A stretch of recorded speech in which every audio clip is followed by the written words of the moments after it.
Holy Mother of God, I saw this happening. After discovering the Urantia Book, I sought holy ground to pray about it.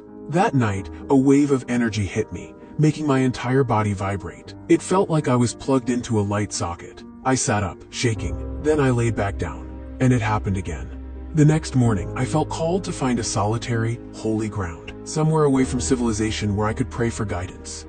But where could that be? Then it came to me. Conyers, Georgia. I remembered stories of a vision of the Mother Mary in a lady's backyard there. Perhaps this really was holy ground.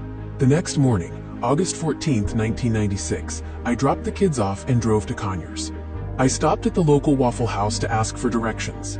I hoped to find a solitary place to be alone and pray, but instead found tour buses and crowds of over 200 people.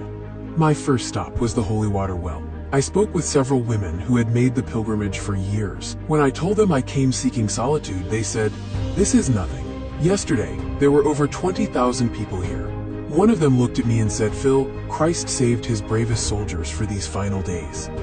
Suddenly, someone came running up to us. "The statue is coming to life." I thought, I have to see this. I walked down to the lower part of the yard. There stood a life-sized statue of Mother Mary, holding the Christ child. Solid white concrete, not painted. I stood about 10 feet away, watching. People began kneeling, and others gathered closer. And then it happened. 2 dark pupils appeared in her eyes. She began to smile. I know I wasn't the only one who saw it. I had come seeking answers. I think I found them. The image of the statue smiling.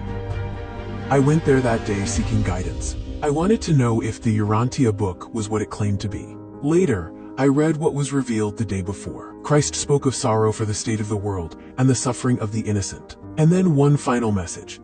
"Soon I shall return, and you will all return home with gold dust on your hands." I'll leave that to your interpretation. Here are some historical references for the Conyers, Georgia apparitions. Throughout the 1990s, tens of thousands of pilgrims traveled to Conyers, Georgia seeking spiritual experiences. Thanks for watching. Join us at www.theexposureproject2026.com.